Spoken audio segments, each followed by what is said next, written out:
di 16 Cast. Nah, kali ini aku, Hana Oktara, sebagai host kalian akan bincang-bincang mengenai kesenian bersama Pak Tio. Mungkin dari Pak Tio-nya sendiri bisa perkenalan secara singkat dulu, Pak. Oke, ya, terima kasih Hana. Perkenalkan dulu, nama saya Kustiono ya, tapi lebih suka dipanggil, bukan suka aja, memang familiarnya dipanggil Tio atau Pak Tio ya, atau mungkin kalau pemirsa pengen tahu profil saya bisa googling ya, browsing nama saya, namanya Tio Black, TIOKBLACK ya, itu langsung nanti muncul siapa saya ya. Saya saat ini bekerja sebagai ASN guru seni budaya di SMA Negeri 16 Semarang ya. Selain itu sebenarnya profesi saya adalah ilustrator ya, itu kan ya. Nah, bisa dilihat langsung kan ini ya, dari latar kita ada lukisan-lukisan ini kalau Pak Tio itu seorang seniman. Nah, saya sebelumnya sempat cari-cari nih Pak tentang biografi Pak Tio. Nah, katanya Pak Tio itu mulai berkarya sejak awal tahun 2000-an ya Pak. Nah, terutama jadi komik dan juga ilustrator. Nah, apa sih momen yang bikin Pak Tio yakin banget buat jadi seniman? Kayak Pak Tio itu ngerasa ini itu jalannya Pak Tio gitu. Oh, gitu. Jadi ini ya, sebenarnya kalau berkesenian ya itu sebenarnya saya memulainya tidak dari tahun 2000, tapi semenjak kuliah ya. Dari tahun 90-an saya sudah membuat ikut garment, membuat desain kaos ya. Nah, seperti contoh ini.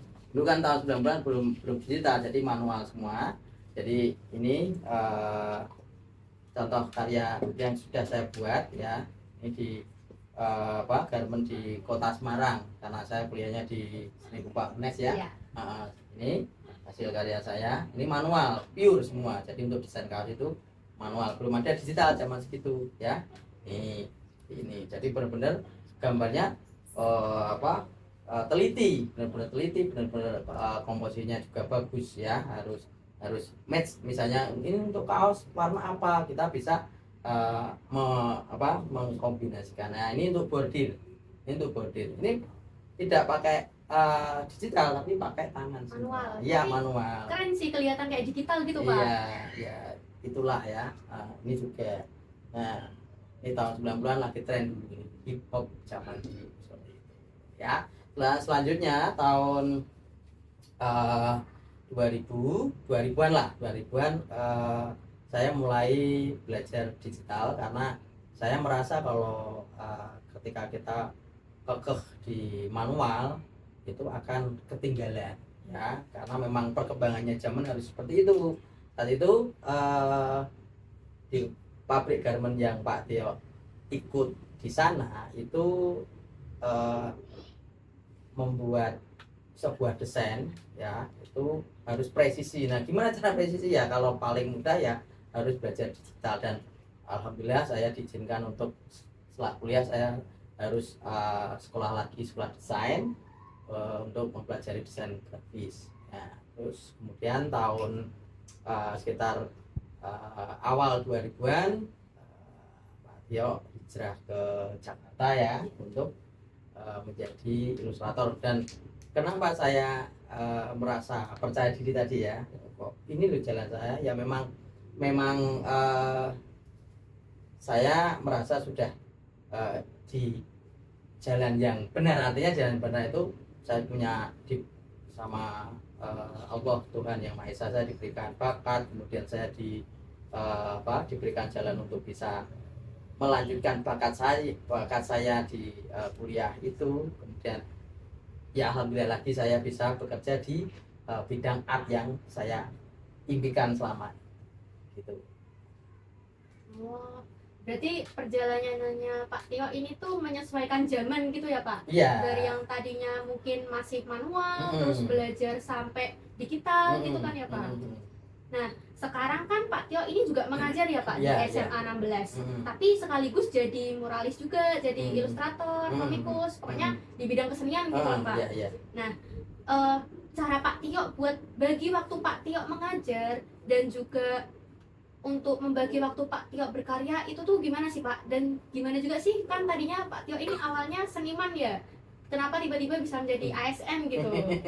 Kira-kira boleh gitu nggak Pak diceritain? Ya, sebenarnya bukan tiba-tiba ya, memang jalannya harus seperti itu. Oh, Jadi begini, semua hal yang kita syukuri dengan cara kita bekerja keras sesuai dengan passion kita, itu hasilnya tentunya menyenangkan ya. Nah, perjalanannya saya kok menjadi ASN itu yo apa ya, saya tuh juga nggak pernah terpikirkan ya. Jadi ceritanya juga sebenarnya itu cerita menyedihkan ya sebenarnya. Iya, sebenarnya ceritanya menyedihkan karena begini, ini pribadi ya. Jadi dulu saya itu kan kerja di banyak perusahaan ya. Selain saya di garment, saya kemudian resign, saya pindah ke Jakarta. Saya di majalah anak ini ya, majalah Ino. Ini punyanya Pak Arswendo Atmowiloto. Beliau adalah seorang budayawan dan alhamdulillah Pak Tio juga direspon bagus di sana. Kemudian selain ilustrator, Pak Tio diangkat menjadi seorang pemimpin redaksi atau pemret ya. Pemret. Nah, karya-karyanya Pak Tio yang di Jakarta itu ini karya saya. Ini namanya komik strip ya. Strip. Jadi tadi yang Pak Tio katakan, selain manual digital ternyata berguna di sini ya. Ketika saya masuk ke dunia penerbitan, wah, saya sudah bisa mengeksekusi ya. Selanjutnya dari Jakarta, karena keluarga ibu terutama itu minta saya pulang ya, karena saya anak paling besar, saya pulang. Nah, selanjutnya saya tidak di Semarang, tapi saya pindah ke Tiga Serangkai Solo, penerbitan Tiga Serangkai. Nah, salah satu karya saya yang di Tiga Serangkai ini ya, ini salah satu gambar saya ya, ini karya saya ya, Tiga Serangkai Solo ya. Awalnya sebelum jadi Tiga Serangkai saya di Aneka Ilmu Semarang ya, di Aneka Ilmu. Kemudian ingin, karena sudah terbiasa ini ya, apa namanya, di luar, jadi kok di Semarang itu merasa nggak nyaman, saya kok kurang tantangan lah begitu. Nah, akhirnya saya ke Solo itu ya, alhamdulillah saya diterima di Solo di Tiga Serangkai ya. Awalnya ada penerbitan lain yang meminta saya, tetapi ya zaman dulu kan tetap apa ya, salary ya, atau gaji. Nah, ternyata di sana gajinya ya alhamdulillah good ya. Selain itu saya juga nyambi jadi ilustrator freelance itu di Jogja. Salah satunya ini ya, salah satu karya saya yang di Jogja. Ini penerbitannya penerbitan Arus Media ya. Terus selain itu saya juga dari tahun 2018 itu tergabung dalam ilustrator Kemendikbud dan Kemenang ya, membuat buku-buku agama, buat buku-buku. Nah, ini untuk kelas 5 SD ya. Anak saya pun sampai kaget, oh ternyata ayahku orang terkenal kan gitu ya. Sampai anakku kaget dan heboh itu yang tahu teman-temannya, loh ini anak saya kan namanya Ninono, ayahmu ternyata orang terkenal gitu. Ini karyanya, portofolinya seperti itu. Nah, setelah itu tahun 2011 saya resign karena yo seniman kan begitu ya, ketika merasa diatur sudah di perusahaan itu sudah mentok ya, bisa dikatakan mentok, walaupun saya sudah ya saya punya jabatan juga sih, cuma kan ya itulah tadi, seniman itu kan pengen selalu berubah. Aku nih kok apa ya, pengen sesuatu yang baru ya. Akhirnya saya resign, saya mengajar TK ya, dan saya buka sanggar ya. Saya buka sanggar, saya pagi saya ngajar di TK di Semarang. Itu sekolahan saya yang saya ajar itu 1 minggu 15 tempat, duitnya banyak juga itu. Itu selesai jam 12 siang. Saya setelah itu buat proyek ilustrasi mural, dekorasi dan macam-macam. Nah saat itu istri saya ASN juga, PNS di sekolah di SMK di Ungaran. Nah perjalannya waktu pandemi tahun 2019 ya. Nah itu semuanya collab habis semua kan. Nah tahun itu juga saya meninggal ya karena sakit ya, meninggal. Ya mungkin doa dari ibu saya, doa dari istri saya. Nah istri saya itu menginginkan saya juga jadi ASN. Tapi kan karena saya dulu di swasta sudah punya jabatan dan saya punya skill, saya jadi nggak mau. Nah, ternyata Tuhan itu maha baik ya, maha segalanya, jadi maha kuasa lah. Jadi hati saya seperti digerakkan. Oh kamu itu harus begini. Nah akhirnya jalannya begini tahun 2000 kalau nggak salah 2020 ya. Dan itu saya di tempat istri saya itu kan sudah ada yang ngajar tetapi belum lulus, masih kuliah.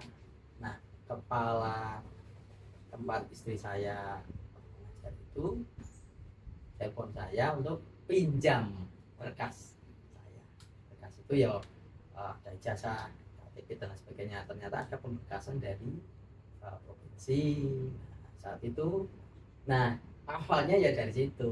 Ya akhirnya saya terus berpikir, bersyukur lagi bahwa mungkin keputusan saya dulu resign itu benar karena saya didoakan sama almarhum istri, almarhum ibu saya harus menjadi ASN. Dan saat itu saya yang awalnya nggak mau untuk ABC dan lain sebagainya, saya ini terjalan. Saya juga, saya kan orangnya prinsipnya begini, ketika saya dijadikan apa itu saya bekerja maksimal. Nah ketika saya dijadikan itu ya diminta itu untuk menjadi guru. Nah guru yang sebenarnya ya dengan seragam kedinasan itu saya maksimalkan itu, dan ternyata memang jalannya begitu, dan itu hasilnya indah banget ya, indah ya akhirnya menjadi ASN seperti sekarang. Begitu loh ceritanya. Berarti nggak ada salahnya juga ya kan Pak, kita punya jalan yang berbeda dari pemikiran kita gitu kan? Iya, sama itu baik ya. Iya. Nah. Oke lanjut. Pak Tio ini kan seniman yang aktif di beberapa komunitas seni di Semarang kan ya Pak? Iya betul. Seperti Lumpia Komik, kemudian Gold Pensil, Nyara Lupa dan sebagainya. Nah kira-kira awal mula Pak Tio bisa membangun jejaring dari komunitas-komunitas itu gimana sih Pak? Dan apa pengalaman yang Pak Tio dapat dari komunitas itu? Atau mungkin Pak Tio dulu pernah punya pameran atau karya-karya yang mungkin terbaru yang Pak Tio punya gitu Pak? Gitu. Gini, intinya kan saya ini seneng kekancan. Saya tuh suka berteman ya. Jadi jejaring saya buka itu ketika tahun sebelum tahun 2000-an itu saya kan selain menjadi tukang gambar, ilustrator, saya kan juga ikut di entertain. Saya menjadi event organizer di sebuah radio di Kota Semarang, radio anak muda di Kota Semarang ya. Jadi saya belajar tentang tentang jejaring, kemudian belajar tentang berbicara, tentang bergaul itu di dunia radio itu ya. Kemudian dari situ saya menjadi sebuah sebuah budaya untuk saya bahwa ternyata berteman itu menyenangkan. Nah terus hubungannya dengan komunitas yang saya ikuti ya, itu kenapa? Pertama ya, saya itu kan seneng sinau ya, seperti saya tergabung dalam Smart Skateboard ya. Itu kan teman-teman yang di situ itu isinya teman-teman arsitek, teman-teman sketsa. Nah, saya itu kan awalnya seorang kartunis, seorang ilustrator yang jauh dari sketsa, ya kan. Nah, ketika saya awal belajar itu sampai stres tingkat tinggi, artinya teman-teman sketsa yang teman-teman arsitek itu kan memberikan ilmunya itu kan secara arsitektural. Nah, saya kan nggak bisa, saya itu biasa gambar sing lucu-lucu, sing ya yang lengkung-lengkung gitu. Ketika harus di apa namanya, harus dihadapkan dengan gambar-gambar teknis ya toh, saya akan menyerah. Nah, tapi saya merasa ini kan ada di depan mata saya. Kenapa saya tidak mau untuk belajar di situ? Nah, akhirnya saya tetap belajar dan saya intens sekali, saya sampai ikut workshop dan lain sebagainya, dan alhamdulillah sekarang hasilnya banyak ya ini salah satu ya, ini di Sumur saya datang ya, ini ya. Jadi dengan teknik-teknik yang seperti itu saya punya tambah kemampuan, dan ini juga laku ya. Saya ketika ATS gambar itu laku bener. Nah, sudah beberapa karya saya yang laku ya. Terus selain Semangat Skateboard, kemudian Kolcai ya, Kolcai itu kelompok cat air, saya juga ikut. Jadi dulunya saya tidak pernah bermain cat air, nah sekarang juga ya bisa lah untuk bermain cat air, untuk gambar dengan cat air. Ada kok karya saya yang dengan cat air, ini salah satunya juga ini tadi. Kemudian saya bergabung dengan Gold Pencil. Gold Pencil itu kelompok kartunis Semarang, juga sebenarnya satu Indonesia nasional. Nah, juga tergabung dalam Pakarti. Pakarti itu Persatuan Kartunis Indonesia ya. Nah, saya banyak juga belajar dari teman-teman kartunis bagaimana membuat kartun dan sebagainya, dan kan sekarang juga saya ajarkan ke kalian cara gambar kartun. Nah, beberapa karya saya yang sudah tampil di event nasional, ini salah satunya ya. Ini waktu mengikuti lomba kartun pemilu Jawa Timur ya. Selanjutnya ini yang anti hoax. Nah, ini alhamdulillah saya dapat penghargaan sebagai mendapat achievement award ya. Berarti punya achievement award atau dapat ya, penghargaannya. Terus yang dari Turki itu event namanya Nasruddin Hoja, itu tiap tahun ada event kartun ya. Itu beberapa komunitas yang saya ikuti ya. Selain juga teman-teman pelukis itu juga saya ikut ya. Tidak hanya sekedar sketsa, tidak sekedar kartun, tidak sekedar ilustrator, karikatur, hampir semua saya ikuti. Kenapa? Ya itu tadi, saya tuh orangnya selalu penasaran, aku kira iso, pengen iso. Nah, ternyata itu membuka cuan juga gitu ya. Kalau soal pameran nih Pak, kira-kira yang paling baru dari Pak Tio nih apa nih? Paling baru kemarin saya mengikuti pameran kartun nasional ya. Itu temanya tentang merdeka atau mati kutu. Apa tuh Pak? Ya, itu jadi gini. Itu sebenarnya kan sindiran ya, satir ya.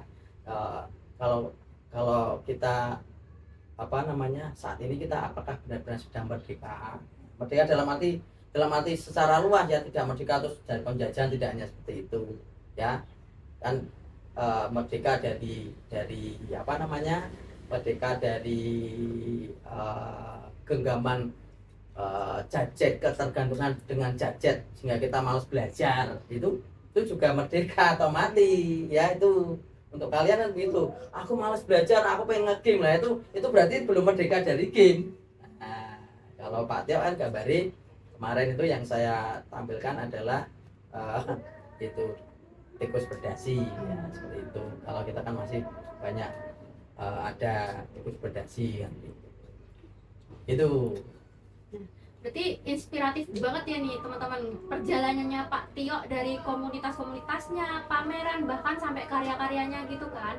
Kira-kira Pak Tio ada nggak nih pesan dan motivasi buat orang-orang yang pengen banget masuk ke dunia seni tapi masih ragu sama dirinya sendiri, Pak? Oh ya, begini. Kalau menurut saya ya begini. Eh, Syukuri apa yang kalian dapatkan, kalian punya. Ya, jangan marry dengan yang lain. Artinya marry itu gini. Aku ki nganu kok apa kok soalnya ngene tok kae nek marry ya atau iri dalam arti positif misalnya aku urung iso gambar kayak tadi saya itu oke, tapi nek gur marry Pak Suge aku ora suge lah itu piye carane kan gitu loh ya. Eh, Syukuri apa yang kalian kalian punya, maksimalkan skill kalian piye carane ya. Pak Tio itu sebenarnya skillnya banyak, tetapi kenapa saya memilih menggambar ya karena menurut Pak Tio ya gambar ki asik ya walaupun yang lain juga asik. Dulu waktu SMP Pak Tio itu dancer. Dancer, Pak Tio itu dancer ya. Pak Tio sudah dikontrak sama Jasa Marga. Kalau 17-an itu mesti dari kampung ke kampung ngajar dancer ya. Terus SMA Pak Tio masih tapi nggak terlalu sering ya. Sayangnya Pak Tio kuliah di seni rupa itu. Nah itu sebenarnya masih sedikit lah ngedance sedikit, tapi sudahlah sudah selesai. Saya merasa semakin tua nanti saya semakin nggak kuat karena terakhir saya tuh semester 3 kuliah itu manggung ya itu wis ra kuat ya memang karena wis gaweane ikut gambar atau latihan ngedance. Terus ketika Pak Tio ke di Tiga Serangkai Solo, Pak Tio ikut sekolah drumnya Om Gilang Ramadan ya Gilang Ramadan Drummer School. Nah saya dulu pernah ikut ya pernah. Kalau waktu mungkin kalian sudah lahir apa belum saya nggak tahu, ada ini pemecahan rekor muri drummer terbanyak, itu saya ikut. Nah itu dulu. Nah, terus ya sudah lah itu hanya hobi karena saya pulang Semarang nggak ada temennya main lagi. Kalau di Solo kan banyak teman main. Begitu. Ya, mungkin sampai sini aja sesi bincang-bincang kita sama Pak Tio. Ya. Terima kasih banyak Pak Terima Tio kasih juga atas ilmu dan juga kisah inspiratifnya. Oke, sama-sama. Semoga menginspirasi ya. Ya. Semoga bermanfaat. Saya Hanan, pamit undur diri. Terima kasih. Sampai jumpa di 16 Cast selanjutnya. Oke, bye.